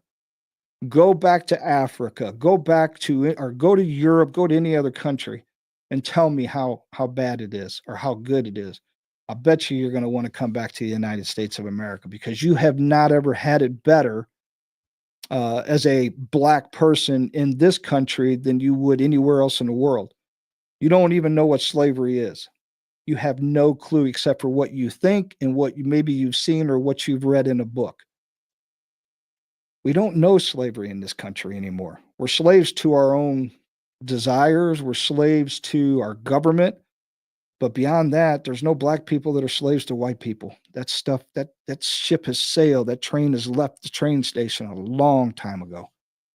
Get over Not in it. the United States. Yep. Get the hatred out of your hearts and just be normal human beings and work together. So I don't know. Anyway, I didn't say anything about our sponsor, which we're going to do that now because you mentioned it in the beginning. So we're going to change gears here. But yeah, I did have some blueberry crumble, one of the pods, and man, that stuff is good. But I always got to get that camera shot just right. Blackout Coffee, blackoutcoffee.com. That is Brutal Awakening. And they also have 1776. That's some good stuff as well. But this stuff here, the Brutal Awakening, that stuff is like double the caffeine. So if you want to bounce off the wall, you want to wake up quick, you want to have a buzz without drinking alcohol or taking a gummy or something, that's going to get you buzzed. Anyway, here's what you need to know about the Blackout Coffee process. It's all done in-house. They source premium specialty grade green coffee beans, which are graded at 80 points or above on a 100-point scale. And specialty coffees are grown at the perfect altitude at the correct time of year in the best soil. And then are harvested at just the right time. They work with local co-ops and farmers that grow this high quality coffee, and they adopt a strict adherence to small batch roasting of their coffee. Blackout Coffee is roasted, packed, and shipped with lightning speed, usually within 24 to 48 hours. And this means you get the beans just days after they're roasted. And the combination of their premium coffee beans, highly controlled roasting process, and immediate shipping gives you, the customer, an elite coffee experience. And yes, it does, because I drink it all the time and I love this stuff. And you will be able to tell this from those woke coffee companies out there like Folgers and Maxwell. Yeah, this stuff is really good. So check them out. You can go to blackoutcoffee.com. Or you can use the link down in the show description, which after every show I added if it's not already there.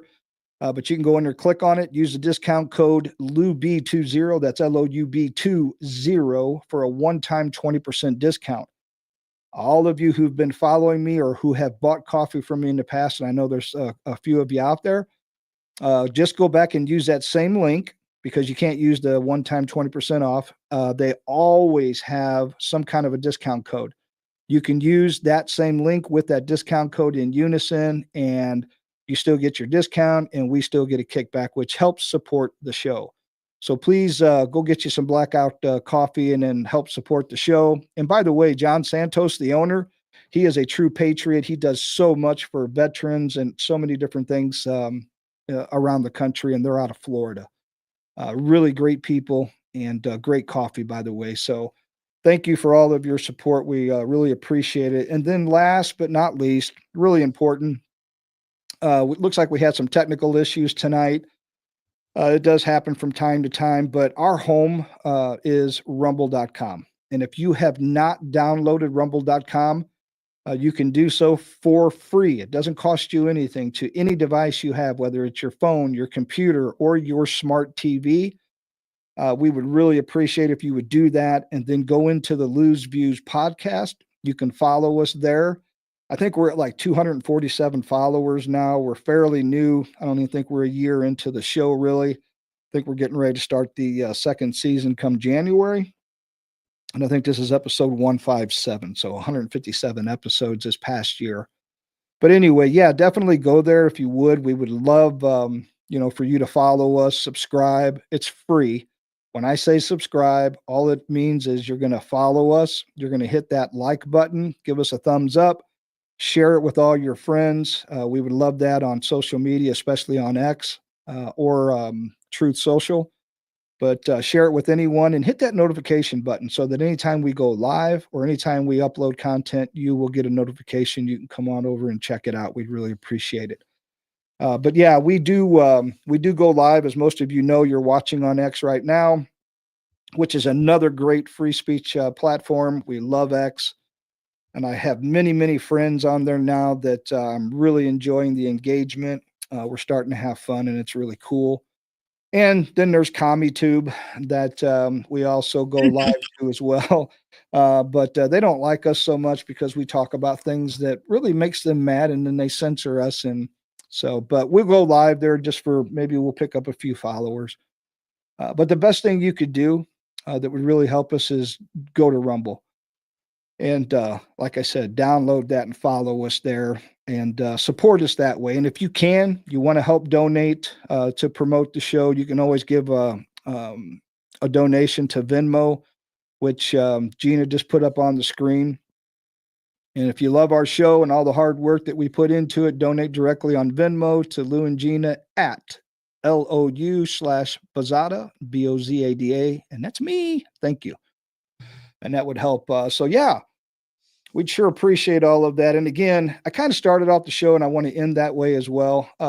X is turning into a really, really cool platform. I know a lot of people are more worried about monetization right now and all these different things, but just remember one thing.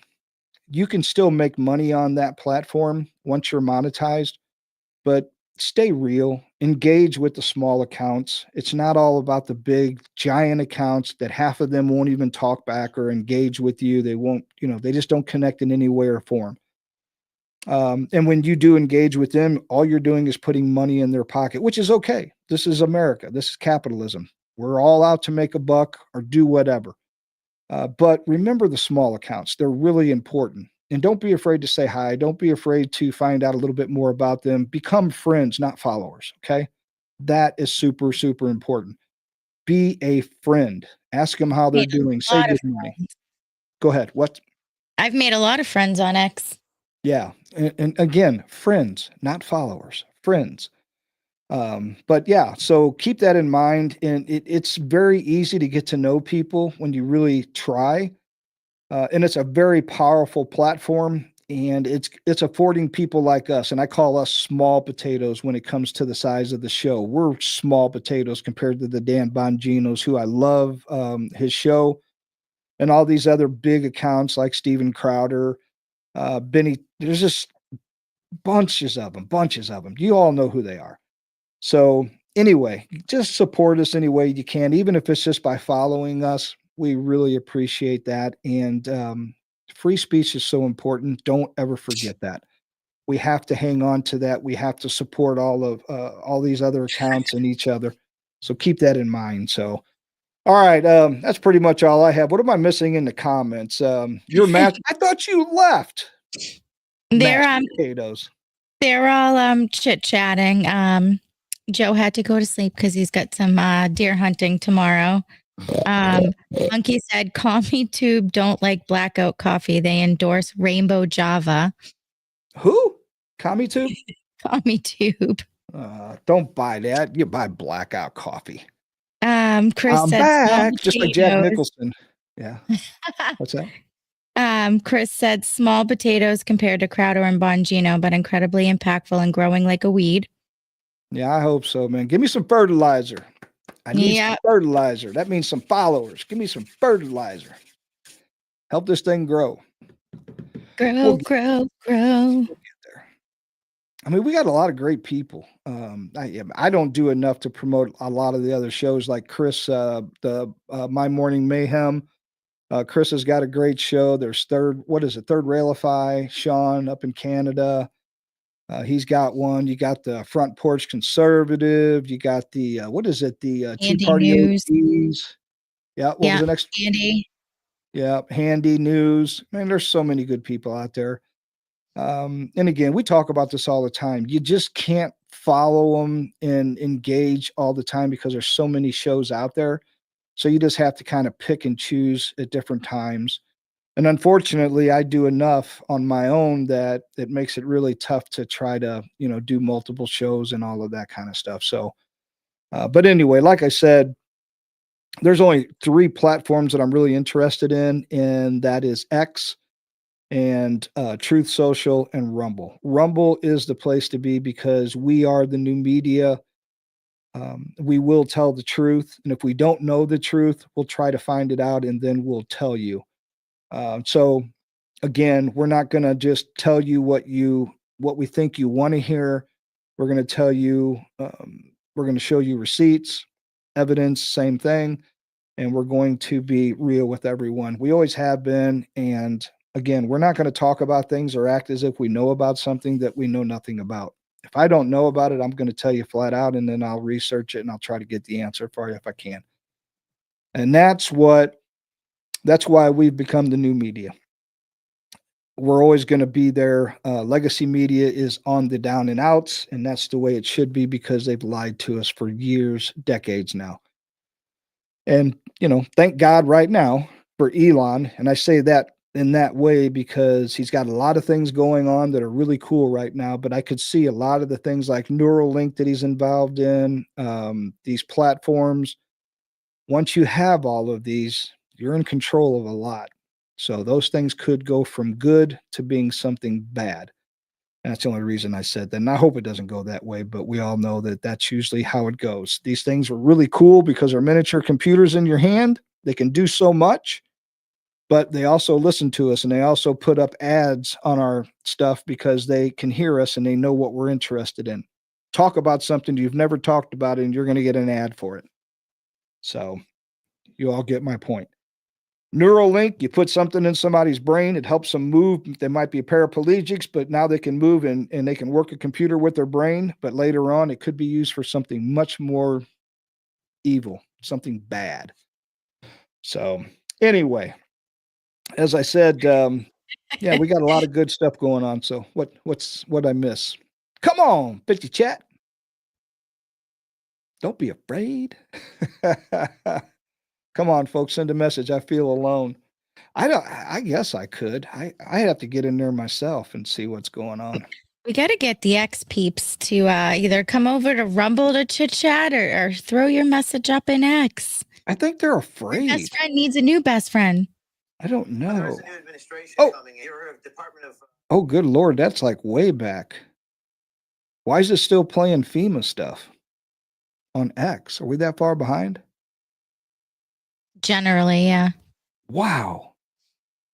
It's weird. It's not usually it's like 30 seconds, 40, maybe 50 the most, but Sometimes it's bad. Is other people seeing the You video hitting still live? being played? I guess I'm live. I just clicked at the very top. It says live 51 at the top. I have no clue why it's still playing that. Whoa, that's like freaky slow. It's not like Jimmy John's. Freaky fast. Freaky fast. I don't know. That's weird. I have no idea. Yeah, they're always here, and I don't know. Maybe people don't realize that when you watch it on X. I'm not trying to say you're stupid or nothing, but when I first did it, I couldn't figure out where the chat was, and you have to click on it and go down to the bottom where it says live chat. So, but anyway, yeah. If you're out there on Rumble or YouTube or X, jump in the chat at any time. But it's so much easier just to come over to Rumble and create an account. Again, it's free. And but anyway, oh, Gina dropped out for a second. But looks like your best friend said I got great internet. Yeah, the weird part about it is that I went in on X and it's literally showing that we're still we're showing that we're at the video portion. So I'm going to try to close that out and see if what's going on with that. But we can't be that far behind, I wouldn't think. I don't know. Maybe we are. I have no idea why that would even be possible or like that. So I see a lot of shows going on right now. There's a lot of podcasts and shows going on. Now I'll see it's updated on my phone once I cleared it out. So now I feel better. All right, there we go. All right, well, everyone, it's been we're pushing 2 hours now, and normally I don't like to go that long, but we will be back at the same time, probably Wednesday night, 7:00 Central, 8:00 Eastern. See everybody. We do this every Monday, Wednesday, and Friday night at the same time. So thank you all for joining, especially my new friends that I've made on X. I really appreciate you coming in here and engaging. And I know we're going to be engaging more on X in the future. And if you have any friends out there, please share our show. And if you don't mind, I'll send it to you in a DM and you can push it out whenever I get everything ready. I usually send it out to a bunch of our followers who are pretty loyal, and then I'll send it to them in a DM, and then they'll push it out onto X from there on their own. So either way, or you'll see my posting, and then you can just repost or quote post, whatever you want to do. But anyway, it looks like Gina's out. She's probably having issues, and we're going to go ahead and end this and say thank you to everyone out there again. Oh, now she wants to come back. She's trying. My whole internet, TV, everything just crashed in my house. Oh, you poor baby. I don't know if it's like the rain or what is going on, but all the kids were like, Ma, everything's down. We're ending it now anyway, so that was perfect timing. You got to come back at the end. So, all right, everybody. Yeah. In StreamYard now. Yeah. Oh, wow. I don't know. Maybe it's. No, I haven't even looked. So. Look, now everyone's. Don't forget to hit the like button before you leave. Yes. Thank you, Chris. Everybody, please go in after the show and hit the like button. The more likes, that does help us. So, all right, everyone. God bless each and every one of you. Yeah, I know. She's always booting herself. I don't know what's up with that. She's got, something's wrong. We'll have to work on her.